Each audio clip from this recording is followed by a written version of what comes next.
무엇이 우리에게 요구되었습니까? 답변은요. 여섯 번째 계명은 우리 자신의 생명과 다른 사람의 생명을 보존하는 모든 합법적인 노력을 해야 된다는 거예요. 중요한 것이 뭡니까? 나의 생명과 타인의 생명을 보존하는. 그러니까 살인하지 말라고 하는 것을 그냥 단순히 한 생명을 죽이는 것에 국한하는 것이 아니라 좀 더 적극적인 넓은 의미에서 나와 타인의 생명을 보존하기 위한 모든 합법적인 노력을 말한다라고 이야기할 수가 있습니다. 그럼 마지막 69번은 이렇게 질문합니다. 여섯 번째 계명에서 그렇다면 금지되는 것이 무엇입니까? 네, 한번 읽어볼까요? 시작. 여섯 번째 계명에서 금지된 것은 우리 자신의 생명을 빼앗는 것과 이웃의 생명을 불의하게 빼앗는 것 또는 그런 대로 이끄는 모든 것입니다. 그러니까 우리의 생명, 나 스스로 나의 생명을 빼앗는 그 행위들, 그리고 이웃의, 나의 주변인들의 생명을 불의하게 빼앗는 것. 그리고 또한 그렇게 만드는 모든 환경들, 사회적인 또는 여러 여건들, 이 모든 것들이 금지되었다는 거예요. 이것이 중요합니다.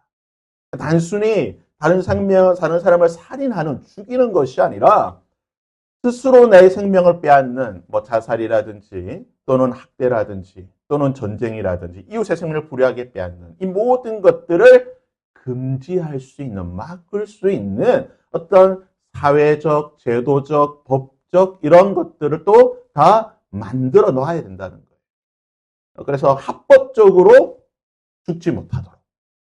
안락사라든지 또는 학대와 관련해서 이런 부분들에 대해서 오늘 좀 우리가 다루도록 할 텐데요. 6계명, 7계명, 8계명, 9계명, 10계명 중에 특별히 6, 7계명은 굉장히 우리 윤리적인, 사회 윤리적인 부분이고 조금 다뤄야 될 항목들이 굉장히 많습니다. 좀 실질적인. 그래서 지금 이제 6계명과 관련해서 오늘은 이제 임신과 낙태에 대해서 그리고 이제 다음 주는 이제 자살과 안락사와 전쟁으로 인한 대규모 살인과 그리고 이제 학대와 마지막으로 이제 예수님께서 정의하신 살인이 무엇인가? 그에 따른 우리가 어떻게 하면 살인하지 않고 이 6계명을 우리가 복음 안에서 현대적으로 새롭게 이해할 수 있는 것이 무엇인가에 대해서 우리가 한번 몇 주가 걸릴지 모르겠지만 한번 2, 3주가 될지 모르겠지만 한번 쭉 이런 구성을 해서 한번 살펴보도록 하겠습니다. 자, 그렇다면 6계명의 의미가 무엇인가? 6계명은요, 생명에 대한 경외함을 말하고 있습니다. 6계명의 핵심은 인간의 생명에 대한 경외입니다. 나 자신과 타인의 생명, 모든 인간의 생명에 대해서, 모든 인간의 생명이 다 소중하고 귀하다라고 한 이 경외함에 대한 것입니다. 우리가 하나님을 사랑한 것 같이 그분이 지으신 그분의 형상대로 지음받은 인간의 생명도 사랑해야 된다. 하나님을 사랑하고 내 이웃을 사랑하라고 하는 것은 거기에는 이웃의 생명도 사랑하는 것, 이것이 포함되어 있다는 겁니다. 나와 신념이 다르다, 나와 종교가 다르다, 나와 이념이 다르다는 이유만으로 사람을 죽여서는 안 된다는 것이죠. 종교 전쟁이 있어서는 안 된다는 겁니다. 왜 그렇습니까? 우리가 하나님을 사랑한다고 하면 하나님을 사랑하는 것처럼 이웃의 생명을 사랑할 수 있어야 하기 때문에 종교 전쟁이라든지 또는 여러 우리가 오늘날 보게 되는 그런 불합리한 불의를 통한 어떤 살인들이 있어서는 안 된다는 것입니다. 6계명 살인하지 말지나 이해는 인간 존재의 의미를 이해할 때 가능합니다. 즉 사람은 하나님의 형상으로 지음받은 존재. 그렇기 때문에 하나님의 형상인 나와 우리의 생명을 해칠 권리는 누구에게도 없다라는 것입니다. 나에게도 없고 타인에게도 없고 오직 하나님만 행할 수 있는 것이고 우리는 가급적이면 타인의 생명을 해하는 도구로 쓰임받기보다는 타인의 생명을 지키고 보존하는 도구로 쓰임받는 자가 되어야 한다는 것입니다. 살인하지 말라는 것은 반대로 긍정적인 측면에서 보면 이웃에 대해 온유하고 화평하고 자비하며 친절한 것까지. 그래서 예수님께서 신약 성경에서 말씀하시기를 단순히 형제에 대해서 라가, 바보, 멍청이라고 하는 것도 뭐라고요? 살인하는 거다. 그 사람을 죽이는 것이라고 말씀하셨잖아요. 그래서 단순히 살인하지 말라라는 것을 소극적으로 해석하는 것이 아니라 좀 더 적극적으로 우리가 이 말씀을 이해하고 우리가 이 말씀을 지켜야 한다는 것입니다. 그러면 생명에 대해서 우리가 이제 살인을 이 생명이라는 부분에 대해서 이제 국한해서 생각할 때에 생명에 대한 정의가 무엇이냐? 그러니까 생명의 시작점에 대해서 질문은 과학, 철학, 법학, 종교 등 다양한 분야에서 오랫동안 아마 가장 오랫동안 논의되었던 주제 중에 하나일 것입니다. 언제부터 인간으로서의 생명인가? 즉 엄마 뱃속에 있을 때에 오늘날 우리가 여러 이제 의학 기술이 발달하고 과학 기술이 발달했기 때문에 정확하게 이런 것들을 알 수 있지만 고대 사회도 마찬가지죠. 과연 언제부터 우리가 이 생명이라고 볼 수 있는가? 임신 초기, 중기, 아니면 태어나고 언제부터 우리가 이 생명에 대해서 인간이 생명이라고 말할 수 있는가? 단순한 생물학적인 세포 분열 단계를 넘어 언제부터 한 존재에게 인간으로서의 권리와 인격을 부여할 것인가? 라고 하는 이 문제에 대해서 우리가 한번 생각을 해야 된다. 왜냐하면 이것이 우리가 가운데 정립이 되어야지만 이제 오늘 다룰 임신과 낙태에 관한 부분들을 우리가 조금 더 확장할 수가 있습니다. 자, 그렇다면 생명의 시작은 언제부터인가? 정자와 난자가 만나서 수정하고 작상해서 세포 분열해가지고 이런 배아기를 거쳐서 여러 가지 해서 이제 조직의 기관이 생겨서 아이가 되는 이 모든 과정들, 임신의 이 과정들.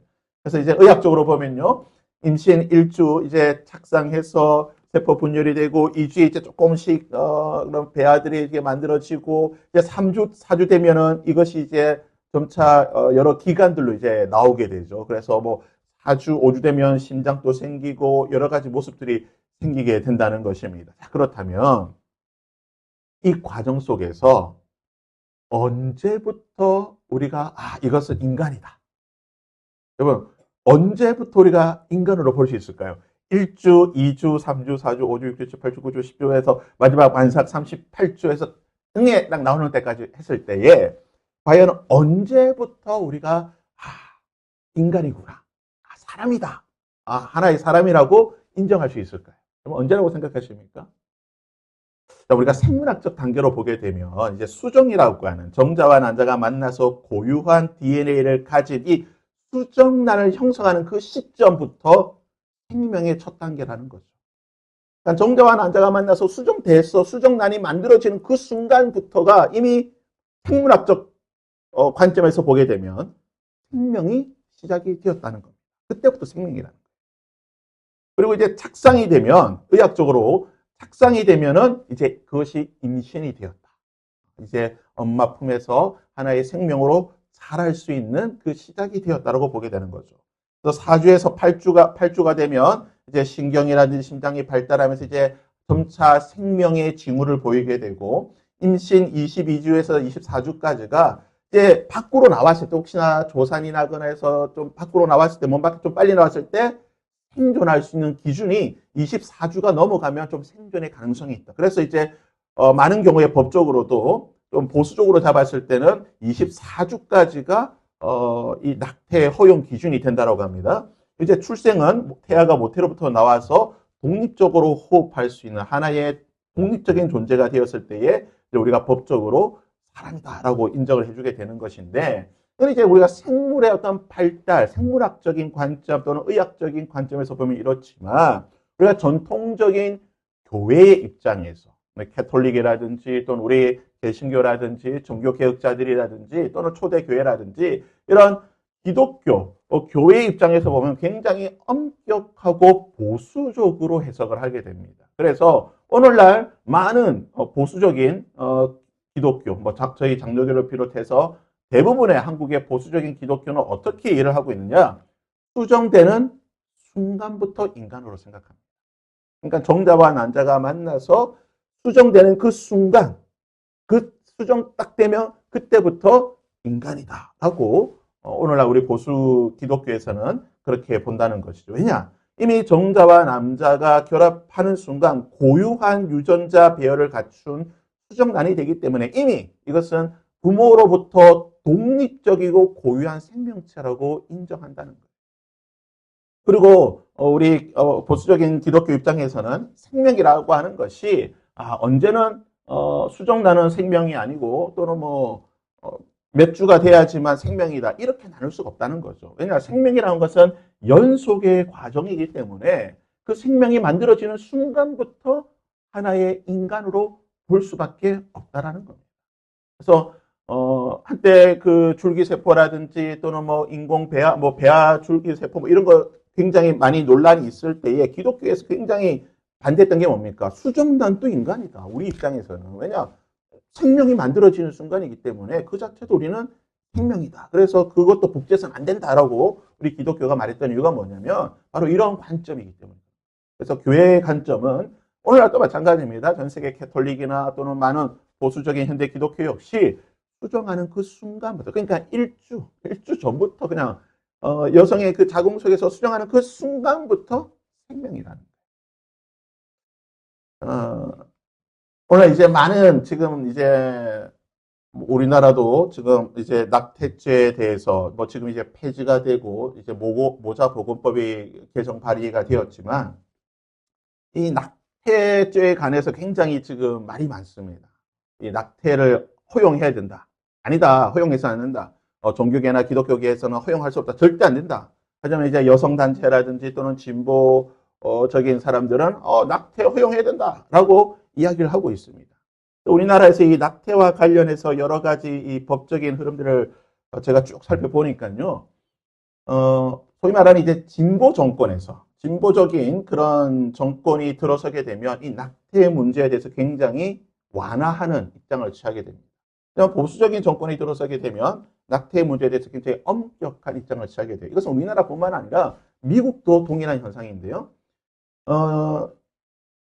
문재인 정권 시절 이제 조국 지금 이제 조국 혁신당 그 대표죠. 조국이 청와대 민정수석일 때에 청와대에다 이제 이 사람들이 청원을 넣었죠. 낙태법에 대해서 폐지해달라 2018년에 폐지해달라고 했을 때에 이제 이 진보 진영에서 답을 했죠. 우리가 이제 이것을 폐지하는 방향으로 갈 것이다라고 꺼냈죠. 그래서 항상 이 진보 정권에서는 이 낙태 문제가 중요한 아젠다입니다. 그래서 낙태를 가급적인 허용하고 여성의 권리라든지 또는 여성의 어떤 선택권을 중요시하기 때문에 진보 진영에서는 항상 낙태를 허용하는 입장입니다. 우리나라뿐만 아니라 미국도 마찬가지 말씀드렸죠. 미국에서는 유명한 이 판례가 있습니다. 미국 대법원에서 했던 판례인데요. 로 데 웨이드라고 하는 굉장히 유명한 이 대법원의 판례가 있습니다. 이 로 데 웨이드라는 판례가 무엇이냐면 1973년에 연방 대법원이 임신 24주 이내 여성의 낙태를 합법적으로 인정해준 미국에서 가장 중요한 법적 판결 중 하나입니다. 이 소송을 제기했던 여성이 이제 가명으로 자신을 이제 제인 로라고 하는 가명을 써서 제기했는데 이 성폭행으로 임신을 한 거예요. 성폭행 당했는데 임신을 한 거예요. 그래서 난 이 아이를 낳기 싫다, 낙태하겠다고 했는데 텍사스주에서 안 된다. 텍사스는 이제 보수기구에서 안 된다고 하니까 이 여성이 이제 연방 대법원에다가 소송을 건 거예요. 아니, 나는 원치 않는 임신인데 이거 내가 낳아야 되냐? 난 낙태하고 싶다. 연방 대법원에 소송을 냈고 연방 대법원에서는 어떻게 결정을 했냐? 7대 2로 여성의 손을 들어줬어요. 이 낙태를 허용해야 된다. 원치 않은 임신일 경우이기 때문에 낙태를 허용해야 된다. 이 판결 이후로 미국에서는 물론 이제 미국은 주마다 결정이 다르긴 하지만 많은 주들이 낙태를 허용하는 것에 대해서 긍정적으로 바뀌게 되었습니다. 그런데 이 분위기가 우리나라도 마찬가지고 제가 정치적인 발언은 거의 잘 안 하긴 하지만 굉장히 중요한 게 뭐냐면 저는 이게 좌와 우를 떠나가지고 보수와 진보를 떠나서 굉장히 오늘날 현대 사회에서 굉장히 중요한 건 법치 사회잖아요. 우리나라도 법치 국가고 대부분의 민주국가는 법치 국가입니다. 즉 법의 판단에 따라서 그러니까 법이 최종적으로 판단해 주는 것에 따라서 사회적인 어떤 방향과 결정들이 진행이 되는 거거든요.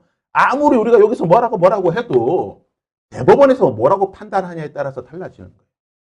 우리가 아무리 옳다라고 이야기해도 대법원에서 아니다라고 하면은 아닌 겁니다. 법적으로. 그러면 우리가 하는 게 다 불법이 되는 거예요. 그래서 우리나라는 조금 그런 의식이 덜한데, 우리나라 기독교인들 좀 의식이 덜한데, 미국은 굉장히 이런 의식이 강합니다. 특별히 이제 대법원의 판단이 굉장히 중요하기 때문에, 대법원에서 어떤 결정을 내리냐에 따라서 미국 사회가 바뀌기 때문에, 미국은 대법관을 누가 임명하는지가 굉장히 중요해요. 또 보수적인 대통령이 대법관을 임명하면은 미국이 좀 보수적인 판단을 많이 하게 되고 대법원이 진보적인 대통령이 대법관을 임명하게 되면 그 판단이나 결정들이 굉장히 진보적인 판단을 많이 하게 됩니다. 그래서 미국이 지금 트럼프가 어떻게 보면 참 저희 트럼프를 좋아할 수는 없지만 트럼프가 정말 운이 좋은 게 뭐냐면요. 미국이 대통령이 되더라도 미국 대통령 4년 또는 8년을 하게 되지만 연임하면 8년이지만 8년을 해도 한 명의 대법관을 임명 못하는 경우도 있어요. 왜냐하면 미국은 대법관 임명되면 종신직이거든요. 죽어야 끝나기 때문에 종신직인데 자기가 대통령 한 동안 한 명도 임명 못하는 경우도 있습니다. 하지만 지금 트럼프는요. 제가 알기로는 몇 명 임명해요. 지금 대법관이 9명인데 그 중에 상당수를 트럼프가 임명할 수가 있어요. 임명했고 또 임명할 거예요. 뭐냐면 보수적인 사람으로 임명한다는 거예요. 그래서 지금 미국 대법원이 보수적입니다. 6대 3 정도로 굉장히 보수적이에요. 판단을. 그래서 73년에 이때는 미국이 굉장히 대법관들이 진보적인 사람들이 있어가지고 7대 2로 낙태가 합법이라고 판단을 내렸는데 2022년인가 대법원에서 다시 한번 판단을 내렸어요. 또 소송이 들어와가지고 이때 어떻게 판단을 내렸냐? 6대 9로 낙태가 불법이다라고 판단을 내린 거예요. 정반대 판단을 내렸어요. 판단을 내리게 된 배경이 뭐냐? 이 6명이 다 보수법관이에요. 보시면요. 트럼프가 3명이나 임명했습니다. 트럼프가 3명 임명하고 앞으로 또 이제 지금 바뀔 건데 바뀌는 사람도 또 트럼프가 임명해요. 그래서 지금 이 조지 부시가 임명했고 조지 부시가 3명, 부자가 3명 임명했고 트럼프가 3명. 이 트럼프가 임명했던 사람들이, 그러니까 6명 보수법관들이 기독교적 가치에 따라서 낙태는 안 된다라고 판단하는 바람에 지금 미국이 낙태가 불법이 됐습니다. 연방법에 따라서. 물론 이제 주에 따라서 각자 다르게 판단하긴 하지만 많은 경우에 지금 그래서 어떻게 됐냐? 지금 오늘날 2025년 기준으로 해가지고요. 지금 빨간색은 낙태가 불법인 주입니다. 파란색은 낙태가 합법인 주예요. 보시다시피 빨간색은 대부분 공화당 지지하는 땅입니다. 그리고 파란색은 주로 이제 민주당 많이 지지하는 쪽이죠. 그래서 이게 미국은 이 법에 따라서 움직이는데 이제 우리나라도 마찬가지입니다. 이재명 대통령이 아주 신의 한 수를 든 게 뭐냐면 대법관을 늘렸잖아요. 대법관을 늘리고 또한 이 헌법재판관의 구성도 지금 누가 바꿀 수가 있냐면 이재명 대통령이 바꿀 수가 있어요. 추가로 임명되는 대법관은 전부 다 이재명 대통령이 다 관할합니다. 그렇기 때문에 앞으로 우리나라 이 법적인 이 법원의 흐름이 굉장히 진보적으로 갈 가능성이 많아요. 여러 가지 판단들에 대해서. 그래서 저는 조금 우려가 되는 게 뭐냐면은 뭐 이재명 대통령의 호불호를 떠나서 대법관이나 또는 헌법재판관 임명되면 굉장히 오랜 시간 동안 이 직을 유지하게 되는데 이 결정들이 굉장히 어떻게 보면 좀 진보적, 기독교의 가치에 반하는 결정들을 할 가능성들이 굉장히 많다는 것이에요. 그것이 조금 굉장히 좀 염려가 돼서 가급적이면 좀 물론 진보적이라고 하더라도 그나마 좀 중립적으로 또는 기독교적 가치를 가질 수 있는 그러한 좀 대법관 또는 대법원이 구성이 되고 헌법재판관이 구성이 되면 좋겠지만 좀 쉽지는 않겠다라는 생각을 하게 되는데요. 이것은 뭐 이제 제 개인적인 이야기긴 하지만 그래서 미국이 이 판결 이후로 지금 미국이 완전 나뉘어져 있습니다. 이 낙태와 그래서 미국에서 아주 중요한 어젠다가 뭐냐면 낙태와 총기 소유인데 이 지금 낙태는 지금 이제 보수적으로 판단됐고 총기 소유도 지금 보수적으로 판단되기 때문에 미국이 이렇게 나뉘어져 있습니다. 찬성, 반대 이렇게 나눠져 있고요. 우리나라도 이 여론을 조사해 봤는데요. 2019년에 조사를 하니까 낙태죄에 대해서 어떻게 생각하냐니까 58%가 폐지해야 된다. 한 60%죠. 30%는 유지해야 된다. 그러니까 국민의 한 절반 이상은 낙태죄 없애야 된다라고 판단을 내렸어요. 이게 2019년 4월 11일입니다. 이게 이날이 언제냐면 우리나라 헌법재판소에서 판결을 내렸습니다. 우리나라에서 낙태죄에 관해서 여러 번 판결을 내렸고 사형죄에 대해서도 여러 번 헌법재판소에서 판결을 내렸는데 2012년에 8월 23일에는 어떤 하느냐 4대 4로 합헌 결정을 내렸어요. 그러니까 낙태를 하면 안 된다. 낙태는 죄다라는 것에 대해서 헌법적으로 봤을 때 이것이 죄가 맞다라고 4대 4로 이렇게 판결을 내렸는데 이때도 조금 불안하긴 했죠. 왜냐하면 4대 4기 때문에 이게 다음번 하면 이거 좀 바뀌지 않을까 했는데 아니나 다를까 2019년에 다시 한번 이것을 판단했는데 무려 7대 2로 이것은 헌법에 합하지 않는다. 불법이다라고 판단을 내려가지고요. 2019년 4월 11일 기준으로 우리나라 형법상 낙태죄가 불법이 됐습니다. 다 사라졌습니다. 그런데 아직까지 이와 관련된 법적인 이 법안이 마련되지 않아가지고 여러 가지 지금 문제들이 생기고 있고 지금 이제 모자보건법이 개정이 돼서 이와 관련해서 지금 여러 가지 우리 기독교 단체와 또 소위 말하는 이 시민단체가 지금 여러 논쟁을 하고 있는데 지금 이렇게 결정되는데 배경이 뭐냐? 지금 예전에는 4대 4였잖아요. 4대 4가 지금 4명 전부 다 뭐냐면 보수적인 법관들이었어요. 대통령이 임명한다든지 보수적인 법관이었는데 7대 1로 됐을 때는 굉장히 진보적인, 이 사람들이 다 거의 진보적인 사람입니다. 그래서 보면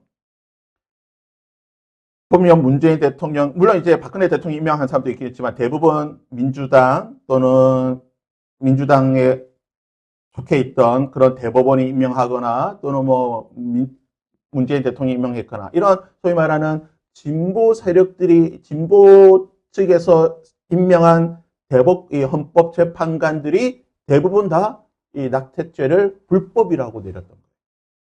그러니까 이게 굉장히 중요하다는 겁니다. 이게 결국은 법의 싸움이에요.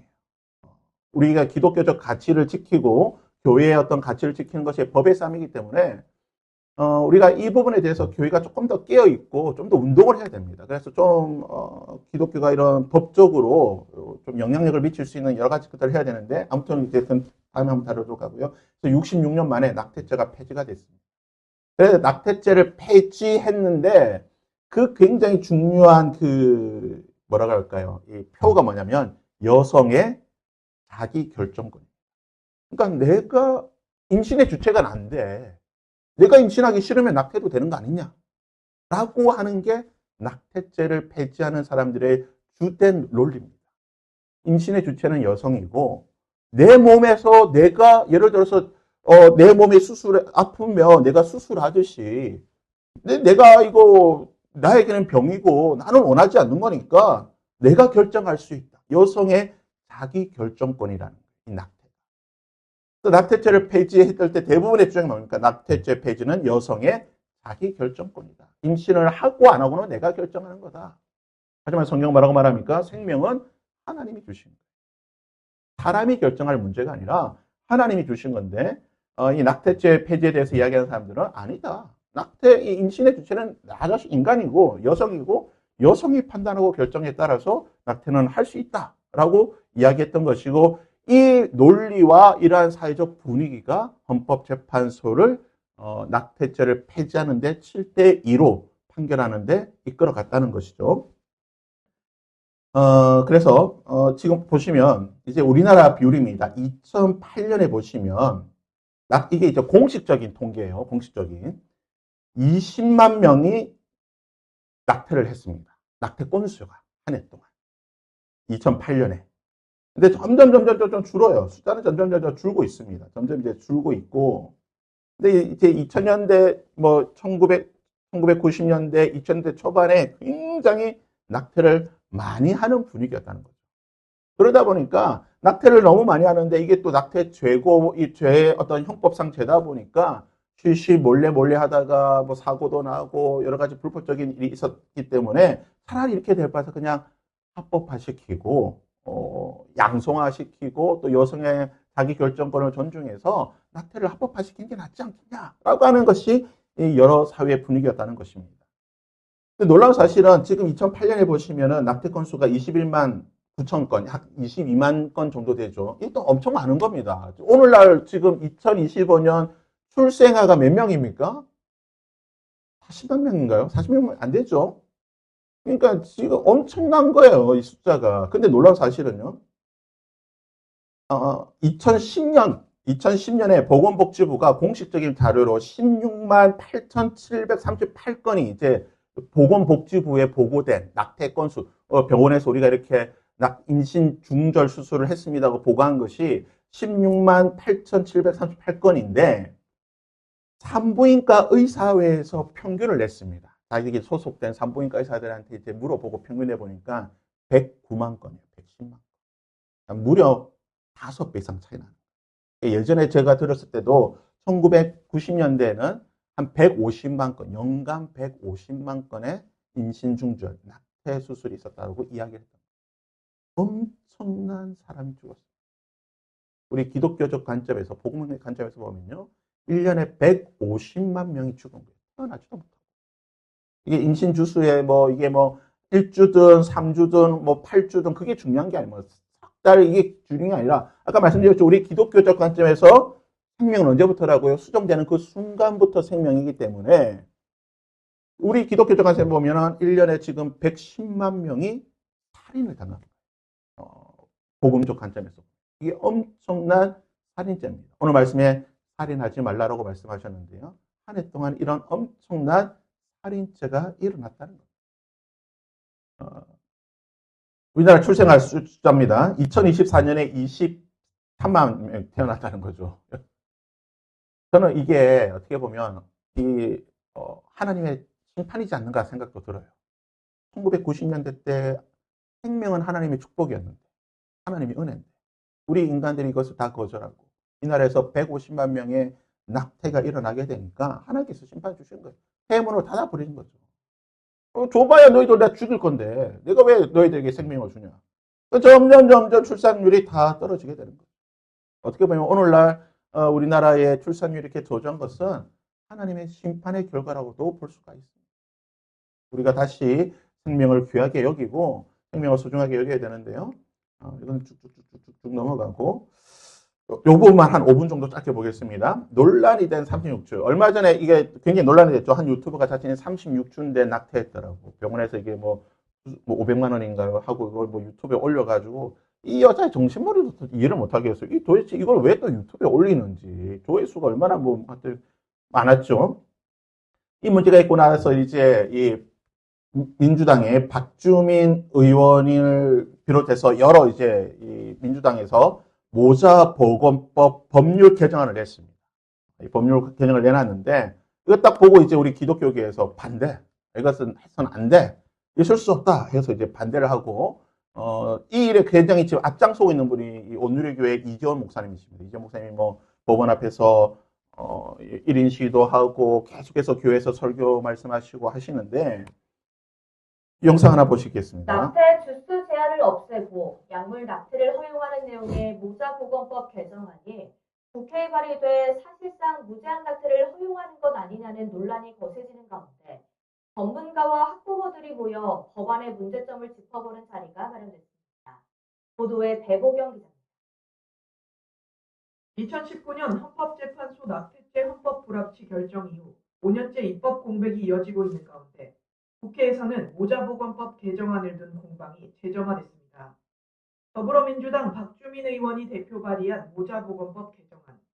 인공임신 중절에 정의를 수술에서 약물까지 확대하고 사실상 주수 제한 없이 낙태를 제도화하는 내용을 담고 있습니다. 이에 학부모들은 법안 어디에도 태아의 생명권에 대한 고민이 없다며 강력히 비판했습니다. 모자보건법은 여성의 건강과 생명, 태아의 보호, 그리고 국가의 책임이 만나는 지점에 있는 법입니다.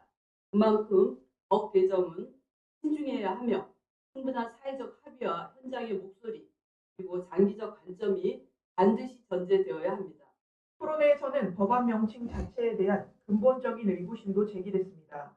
과거 인구 억제를 위해 도입된 법적 틀을 그대로 둔 채 낙태를 권리로만 포장하고 있다는 지적입니다. 모자보건법의 목적은 지금 낙태시키려는 것보다 산하제한 정책에 법제화를 시킨 게 바로 모자보건법입니다.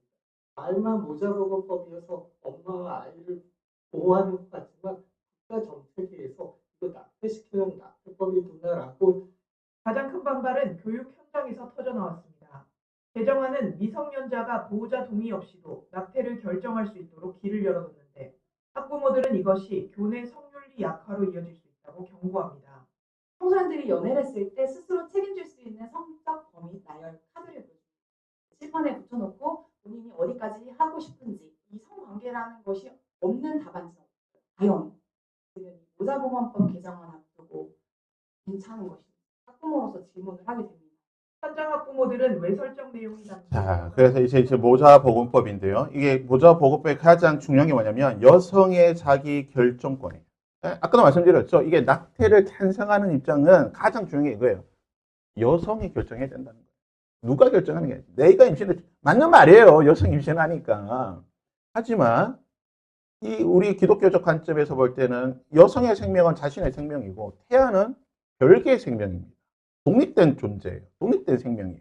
다음 주에 이제 영혼이 언제 과연 인간에게 생기는가 이제 교회사적인 논점에서 한번 살펴볼 텐데 아무튼 임신해서 태아는 나와는 별개의 다른 생명인데 내가 이 생명에 대한 결정을 할 수 있는가? 나는 나의 몸에 대해서 결정할 수 있겠지만 그에 대해서는 오케이지만 내가 아닌 이 생명에 대해서 내가 결정할 수 있는가? 이 생명을 죽이는 것에 대해서 내가 임신을 결정할 수 있는가? 근데 이제 이 낙태를 찬성하거나 또는 이런 모자보건법의 핵심은 여성의 자기 결정권이라는 겁니다. 그래서 임신을 내가 중지할 수 있다. 더 이상 내가 지속할 의지가 없으면 중지할 수 있는데 문제는 뭐냐? 그 허용치가 삭제됐다는 거예요. 예전 법률에는 예를 들어서 뭐 24주라든지 또는 몇 주 이상 안 되고 또는 여러 가지 예외 조항들이 있었습니다. 이런 경우 예를 들어서 뭐 성폭행이나 또는 뭐 장애가 의심된다든지 이런 경우에는 낙태가 된다라고 규정이 있었는데 이제는 아예 그런 규정도 없어요. 그냥 내가 임신하기 싫으면 낙태가 된다는 거예요. 그래서 이제는 임산부 본인의 판단과 동의만 있으면 언제든지 임신을 중지할 수 있는 이게 이제 지금 개정안이 올라와 있다는 거죠. 또 문제는 뭐냐? 이것을 이제 건강보험에서 지원하겠다는 겁니다. 이게 그 임신 중절을 하는 것에 대해서 건강보험에서 급여화를 해서 이제 여성들이 저렴하게 이거에 대해서 금전의 재정적인 부담감을 가지지 말고 내가 임신하기 싫으면 중지하고 싶으면 얼마든지 중지해라, 낙태해라, 저렴하게 할 수 있도록 말이 좋아서 이제 취약계층을 포함하면 모든 여성의 안전한 의료 접근성을 높이고 경제적 부담을 완화라고 하지만 다른 편이 뭡니까? 그냥 쉽게 이제는 저렴하게 하고 싶으면 예를 들어서 이게 임신 중절하는데 뭐 한 2천만 원, 3천만 원 하면 이거 해야 되나 말아야 되나 좀 고민하겠지만 예를 들어서 뭐 10만 원, 20만 원 하면 뭐야 뭐 얼마 안 하네? 얼마든지 할 수 있다는 거예요. 그러니까 이게 다르고 다르지만 지금 이렇게 급여화를 하게 되면은 굉장히 어떻게 보면 그냥 더 낙태하는 것에 대해서 권유하는 나라에서 권유하는 것처럼 보일 수가 있다는 겁니다. 이에 대해서 이제 여성단체나 인권단체는 환영하죠. 오케이. 여성의 자기 결정권이 이제 인정받았다라고 해서 굉장히 여성들은 환영하고 있지만, 그리고 국제적 기준이라고 하지만, 지도에서 보듯이 2019년 기준으로 해서 이제 크게 바뀌지 않았지만, 낙태를 허용하는 국가, 낙태를 반대하는 국가 거의 반반입니다. 비율로 보면. 여전히 이 문제는 전 세계적으로도 첨예하게 대립하고 있는 논쟁하는 주제예요. 그래서 빨리 이렇게 판단하고 결정할 수 있는 부분이 아니라는 겁니다.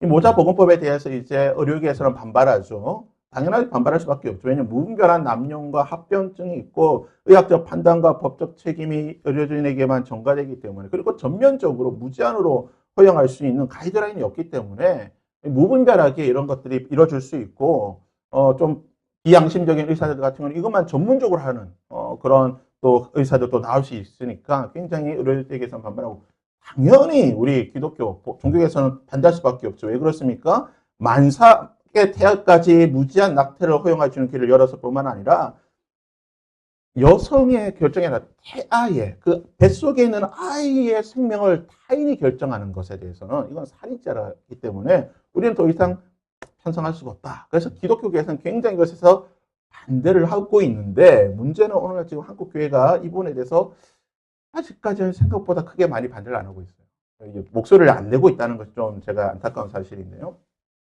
그래서 이제 우리 기독교에서 보면 아까 다시 말씀드립니다. 우리 교회 입장에서는 보수적인 교회나 천주교와 우리 모든 개신교의 입장에서는 수정된 순간부터 하나님의 형상을 지닌 독립적인 인격체라는 거예요. 그리고 생명은 절대적인 존엄이기 때문에 내가 타인의 생명에 대해서 선택해서는 안 됩니다. 내가 아무리 엄마라 할지라도, 내가 아무리 그 연장자라 할지라도 내가 타인에 대한 생명에 대해서 절대적인 이런 생사 여탈권을 가질 수가 없다라는 것이 우리 교회의 입장인 것이죠. 그래서 타인의 생명권을 원칙적으로 박탈했기 때문에 우리는 이것을 찬성할 수가 없는 것이고, 임산부의 판단만으로 임신을 중단하는 것은 굉장히 비합리적인 것이고, 스스로 자신을 방어할 수 없는, 예를 들어서 아이야, 만약에 태어난 아이라고 한다면 나 싫어요 이렇게 할 수 있겠지만, 뱃속에 있는 그 태는 어떻게 할 수가 없잖아요. 그래서 스스로 방어할 수 없는 가장 어떻게 보면 취약한 태아의 이 생사 여탈권을 이 모체가 또는 사회가 좌지우지한다는 것은 있을 수가 없는 일이다. 그리고 뭐 여러 가지 이제 우리가 교회적 관점에서 우리가 비판을 할 수가 있습니다. 그래서 다음 주에 다시 조금 더 우리가 살펴보겠지만, 우리가 이 낙태라고 하는 문제, 오늘날 지금 굉장히 첨예하게 다투고 있는 이 문제지만, 우리가 이것을 단순하게 그냥 뭐 낙태, 임신 중지 이 관점에서 봐서는 안 된다는 거예요. 그러면 이 문제는 무슨 관점에서 봐야 됩니까? 6계명의 관점에서 봐야 돼요. 7계명, 6계명 간음하지 말라. 제가 자료가 가끔 건너뛰긴 했지만 임신 중절하는 대부분 연령대가 20대 아니면 30대인데 혼인 관계가 아니라 비혼인 관계로 했던 게 6대 4 정도 비율이 됩니다. 그러니까 부부 관계가 아니라 청춘 남녀가 그냥 연애하다가 임신해서 낙태하는 경우가 너무나 많다는 거예요. 그러니까 지금 오늘날 우리 한국 사회에서 일어나고 있는 낙태의 문제는 우리 기독교적 관점에서 보면은 6계명과 7계명의 문제예요. 단순하게 그런 법적인 문제를 생각해서는 안 됩니다. 굉장히 이것을 우리가 아까도 기도했지만 영적 전쟁 관점에서 봐야 돼요. 한 생명이 태어나서 하나님의 백성으로 하나님의 나라 가운데 하나님의 공동체를 세워나가야 되는데 그것을 하기도 전에 없애버리는 거예요. 죽어버리는 거예요. 그 자체도 못하도록. 그거를 누가 그걸 결정하도록 줬습니까? 하나님께서 생명을 주셨는데 왜 인간이 그것을 스스로 또는 타의에 의해서 제거를 하고 없애고 죽이는 것입니다. 그러니까 이것은 우리가 6계명의 관점에서 오늘 이 말씀을 봐야 된다는 거죠. 그래서 우리가 이제 다음 주 또 이제 낙태, 그 다음 주 이제 뭐 자살, 또 뭐 안락사 이런 조금 민감한 사회적 이슈들을 우리가 계속 살펴볼 건데요. 우리가 한 가지 기억해야 될 것은 뭐냐면 이것은 단순한 문제가 아니에요. 굉장히 영적 전쟁의 관점에서 좀 접근을 해야 된다. 이게 우리가 말씀 관점에서 보게 되면 6계명, 살인하지 말라라고, 간음하지 말라라고. 영적 전쟁 관점에서 우리가 이 문제를 접근해야 되고 이것을 해결하기 위해서는 우리 역시 어떻게 해야 됩니까? 법적인 문제에 따라서 해결해야 됩니다. 무슨 말입니까? 기독교 법률가들이 앞장서서 나와야 됩니다. 아까 자주 말씀드린 거지만 은혜 받았다고 해서 목사가 되면 안 됩니다. 은혜 받았다고 가지고 다 목사 되니까 지금 한국 사회가 이 모양 이 꼴인 거예요. 한국 교회가. 은혜 받으면 뭐 해야 됩니까? 내가 잘하는 분야에서 하나님의 나라를 세워야 되는 거예요. 아니 판사 잘하다가 변호사 잘하다가 은혜 받았다고 목사 되면 안 된다니까요. 변호사 잘하다가 은혜 받으면 더 변호사로서 그 영역에서 하나님의 나라를 세워가야 되는 거예요. 연예인들 중에 은혜 받았다고 자꾸 목사 되는데 안 됩니다. 그러니까 연예계가 저렇게 타락하는 거 아니에요. 은혜 받으면 자신의 영역에서 하나님의 나라를 세워가야 돼요. 우리나라 판사들, 변호사들, 법관들, 법조계 역시 마찬가지입니다. 하나님 그들에게 은혜를 주시고 그들 가운데 믿는 자들에게 은혜를 주셔서 영향력 끼칠 수 있는 이런 법적인 영향력을 세울 수 있는 사람들의 자리에 올라갈 수 있도록 우리가 기도하고 응원하고 많이 알려주고 세워져야 된다는 우리가 이를 위해서 함께 기도하고 또 관심을 가지기를 바랍니다. 우리 잠깐